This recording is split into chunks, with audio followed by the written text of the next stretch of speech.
Hello everyone, welcome back my channel Indian mom parenting में आपका स्वागत है। तो आज हम बताने जा रहे हैं कि जैसे न्यू मॉम्स होती हैं उनके लिए भी प्रॉब्लम होती है और नए बेबी के लिए भी। जैसे न्यू मॉम को सर्दी में बच्चे को नहलाने के पहले किन बातों का ध्यान रखना है उसके बारे में आज बात करेंगे। तो जैसे न्यू मदर होती है उनको थोड़ी प्रॉब्लम होती है और सर्दी में ठंड लगने का भी चांसेस ऐसा होता है कि कैसे नहलाए या ना नहलाए, कैसे नहलाए जिससे बच्चे को ठंड ना लगे। तो आज उसी के बारे में बात करेंगे। तो चलिए इस वीडियो को करते हैं शुरू। इस वीडियो को शुरू करने से पहले आपको बता दें, अगर आपने मेरे चैनल को अभी सब्सक्राइब नहीं किया है तो सब्सक्राइब करें और बेल आइकन प्रेस करके ऑल का बटन प्रेस करें जिससे कि आपको पहली वीडियो नोटिफिकेशन में आपको मिल जाए। तो चलिए इसको करते हैं शुरू। तो यहाँ पे सबसे पहले बात है कि बच्चे को मसाज। तो ठंडी के मौसम में ऐसा नहीं है कि हाँ बच्चे को ठंड है ज़्यादा है तो बच्चे को मसाज नहीं देना है। आपको बच्चे को मसाज हर रोज़ देना है। जैसे होता क्या है कि बच्चे का ठंड के कारण एक्टिविटी कम हो जाता है, बच्चे ज़्यादा कपड़ा पहनते हैं, ठंड के कारण बच्चे का एक्टिविटी कम हो जाता है जिससे ब्लड सर्कुलेशन नहीं होता है। तो इसके लिए आपको मसाज करना ज़रूरी है। आप हर रोज़ बच्चे को ठंड में कितनी भी ठंड हो लेकिन आपको मसाज करना है बच्चे को। और जैसे कि मसाज करने से बेबी का है जो कि ब्लड सर्कुलेशन सही रहेगा। तो अब बात है कि मतलब कि मसाज कैसे करना है और जैसे किस ऑयल से करना है। तो ये मतलब जैसे ठंड का मौसम में सरसों का तेल परफेक्ट होता है। और वैसे तो मैंने फिगारो का भी यूज किया है, फिगारो का भी आप यूज कर सकते हो, लेकिन सरसों का तेल क्या होता है ना, बच्चे को गर्मी देता है। तो इसके लिए ठंड में आप सरसों का तेल यूज करो तो ज़्यादा बेहतर होगा। तो अगर आपको फिगारो का चाहिए, मैंने फिगारो ऑयल के बारे में एक वीडियो सेपरेट वीडियो बनाया है, आप मेरे चैनल पे जा सकते हो। मैं वैसे इसका लिंक मैं डिस्क्रिप्शन बॉक्स में डाल दूंगी।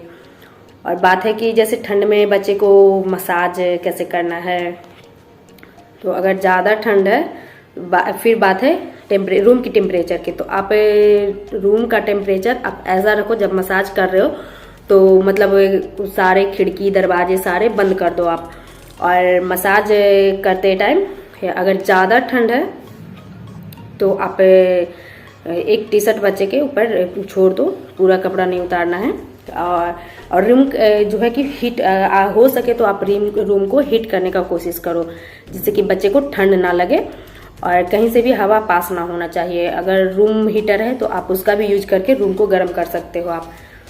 तो फिर मतलब एक टी शर्ट पहना के आप बच्चे को मसाज कर सकते हो। जैसे ऐसा है कि आपको लगे कि हाँ बच्चे को कपड़े उतारने से ठंड नहीं लग सकती है, रूम का टेम्परेचर इतना है, तो आप पूरा कपड़ा उतार के बच्चे को मसाज कर सकते हो। लेकिन अगर ऐसा है तो लगे कि ठंड लगने का चांस है तो एक टी शर्ट आप उसको छोड़ दो पहने हुए और टी शर्ट के अंदर ऐसे हाथ डाल के आप बच्चे को मसाज कर सकते हो। फिर बात है कि ठंड के मौसम में बच्चे को नहलाना चाहिए या नहीं। तो आप ज़रूर नहलाइए, लेकिन अगर आप नहीं बच्चे को नहलाते हो तो अगर 6 महीने से बच्चा छोटा है तो आप उसको नहीं भी रोज़ नहला सकते हो। लेकिन ध्यान रहे कि अगर आप नहीं नहला रहे हो, जिस दिन नहीं नहला रहे हो उस दिन आपको एक टॉवेल भिगो के बच्चे का पूरे बॉडी को क्लीन करना है। इसके बारे में भी मैंने एक वीडियो बनाया है, आप वहाँ भी देख सकते हो। तो मतलब वैसे जब 6 महीना का बड़ा है बेबी तो आप नहा सकते हो बच्चे को, लेकिन आपको ध्यान रखना है कि बाथरूम का भी टेम्परेचर गर्म होना चाहिए, बाथरूम में ठंड नहीं होना चाहिए। वैसे तो सबकी बस की बात नहीं है कि बाथरूम में हीटर लगा हो, और नहीं तो आप जैसे आप कर क्या सकते हैं कि जैसे गीजर होता है ना, तो आप नल चालू कर दो और नल चालू करोगे तो वो वाप से बाथरूम में जो कि गर्म होगा। और सारे बच्चे को बाथरूम में जब ले जाओ तो सारे खिड़की दरवाजे बाथरूम का होता है ना वो सारे आप बंद कर दो, कहीं से हवा नहीं आना चाहिए। और उतना रूम का टेम्परेचर और बाथरूम का टेम्परेचर मतलब कि ऐसा होना चाहिए कि उस बीच में हवा नहीं हो जिससे कि बच्चे को ठंड नहीं लगे। और फिर बच्चे को नहलाना अगली बात है कि बच्चे को ठंड में ज़्यादा नहीं नहलाना है आपको। बहुत है मतलब कि 5 मिनट बहुत है। और ठंड में आपको रोज शैम्पू भी नहीं करना है बच्चे के बालों पे। अगर आपको शैम्पू करना है तो जिस दिन आपको शैम्पू करना है जिस दिन धूप रहे उसी दिन बच्चे को शैम्पू करना है। अदरवाइज जिस दिन धूप नहीं निकल रही उस दिन बच्चे को शैम्पू नहीं करो, क्योंकि अगर आप शैम्पू करोगे तो बॉडी पे तो आप जैसे कपड़े पहना दोगे तो उसका बॉडी हीट हो जाएगा, गर्म रहेगा, और लेकिन बाल उसका जब गीला रहेगा, सूखेगा नहीं, तो उसको ठंड लगने के चांसेस हैं। तो आप और बात है कि शैम्पू तो रोज नहीं करना है, और साबुन को भी आप रोज ना ही यूज करो तो अच्छा है, और यूज भी करते हो तो आप थोड़ा यूज करो, क्योंकि ठंड में जो कि बच्चे का स्किन ड्राई ज़्यादा होते हैं, और अगर आप साबुन वगैरह लगाओगे तो और ज़्यादा ड्राई हो जाएंगे, और बच्चे के स्किन बहुत ही सेंसिटिव होता है। फिर अगली बात है कि आप जब बच्चे को नहलाने जा रहे हो तो पानी कैसा होना चाहिए, तो ठंडा पानी बिल्कुल ना, और गर्म भी नहीं होना चाहिए, बिल्कुल गुनगुना पानी होना चाहिए। अगर ज़्यादा गर्म पानी होगा तो उससे बच्चे का स्किन जल भी सकता है और स्किन ड्राई भी हो सकता है, इससे बच्चे का स्किन पे बहुत इफेक्ट पड़ेगा। तो ध्यान रहे कि बच्चे का ये पानी है जो गुनगुना ही रखना है, गर्म ज़्यादा पानी नहीं रखना है। फिर बच्चे को नहलाने के बाद आपको बाथरूम में टॉवेल रखना है। सब जब बच्चे को नहला रहे हो आप, नहलाने के पहले सारी तैयारी आपको कर लेनी है। ऐसा नहीं कि बच्चे को नहला दिया और टॉवेल साथ में नहीं रखा, तो उससे बच्चे को ठंड लगने के चांसेस बहुत हैं।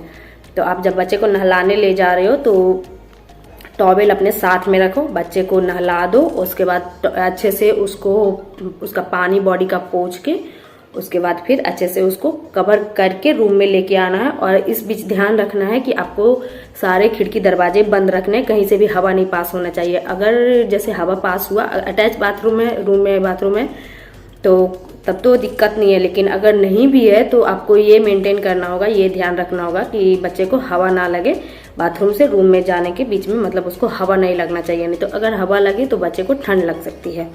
इन बात को आपको खास ख्याल रखना है।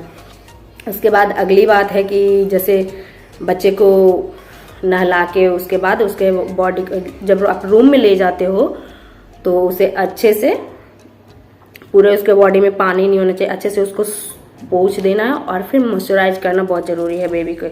तो आप कोई मॉइस्चराइजर भी लगा सकते हो, वो डिपेंड करता है कि बच्चे के बॉडी पे कौन सा सूट करता है, वो मैं आपको नहीं बता सकती, क्योंकि आप पहले ट्राई करके देख लेना कि बच्चे पे कौन सा मॉइस्चराइजर सूट करता है। हर बच्चे पे हर ब्रांड का सूट करता है, सब पे सभी नहीं सूट करता है। तो आपको इस बात का ध्यान रखना है कि बच्चे को मॉइस्चराइज करना जरूरी है स्किन का। फिर मॉइस्चराइजर लगा के उसके बाद आपको एक बात है कि कपड़े की, तो कपड़े की बात है तो सबसे पहले ठंड के मौसम में आप कुछ भी पहना रहे हो तो सबसे पहले अंदर से आपको कॉटन कपड़ा पहनाना है। अगर आप कॉटन कपड़ा नहीं पहनाते हो और डायरेक्ट जैसे इनर पहना दोगे या स्वेटशर्ट पहना देते हो आप, तो उससे क्या होगा कि बच्चे को रैशेस होने के चांसेस ज़्यादा होते हैं। तो इसलिए ध्यान रखना है आपको कि डायरेक्ट आपको कपड़ा जैसे ठंड के जो कपड़े स्वेटर वगैरह होते हैं डायरेक्ट नहीं पहनाना है। पहले आप जो गंजी उसको बनियान बोलते हैं, पहले वो आप पहना दीजिए, उसके बाद आप फुल टी शर्ट पहना दीजिए, फिर फुल टी शर्ट पे इनर पहना दीजिए, और उसके बाद ठंड है तो बच्चे के लिए तो ठंड होती ही है, इनर के बाद आप उसे फुल स्वेटर पहना सकते हैं। और ज़्यादा है तो आप जैकेट भी डाल सकते हो, हाफ जैकेट या फुल जैकेट, लेकिन वैसे तो घर में कम ज़रूरत पड़ती है, जैकेट की ज़रूरत नहीं पड़ती है। बाहर जाने पे जैकेट पहनने पर बच्चे को पहना सकते हैं, लेकिन अगर ज़रूरत लग रही है आपको कि ज़्यादा ठंड है तो आप बच्चे को जैकेट भी पहना सकते हो। लेकिन हाँ, पर एक बात का आपको ये भी ध्यान रखना है कि जैसे आप बच्चे को पहना रहे हो तो बच्चे को सर्दी कहाँ से लगती है। सबसे पहली बात है बच्चे का सर भी ढकना है, कान भी ढकना है, ठंड के मौसम में हाथ पांव भी ढकना है आपको। बच्चे को सबसे ज़्यादा सर्दी वहीं से लगती है, पैर से। जब बच्चे जब 6 महीना से बड़ा है बच्चा और वो चल रहा है तो उसको बच्चे को सर्दी लग सकती है, और कान से भी बच्चे को सर्दी लगती है। तो आपको ठंडे में ये जैसे कपड़े पहना दिया तो आप डायरेक्ट उसको हवा में नहीं ले जाना है, सारे आपको कवर कर देना है, कान को भी कवर कर देना है और पैर भी कवर कर देना है आपको। पूरे सॉक्स वगैरह पहना दो आप, और उसको डायरेक्ट सन में नहीं ले जा, डायरेक्ट आप उसको मतलब हवा में नहीं या बाहर नहीं ले जाओ। आप उसको 10-15 मिनट उससे उसकी बॉडी को, जैसे रूम के टेम्परेचर था तो उसकी बॉडी को उस टेम्परेचर में आने देना है कि मतलब हीट, थोड़ा उसको हीट मिल जाए, तब आप उसको बाहर ले जाओ, नहीं तो वो उसको ठंड लग सकती है। तो यही सब कुछ बातें थी जो न्यू मॉम्स को बच्चे को जब नहला रहे हैं तो उसके पहले कुछ खास बात आपको ध्यान रखने की ज़रूरत है। अक्सर ये न्यू मॉम को परेशानी होती है। तो आपको वीडियो कैसी लगी कमेंट बॉक्स में ज़रूर बताइएगा, लाइक और शेयर कीजिएगा। फिर मिलते हैं अगली वीडियो के साथ। बाय।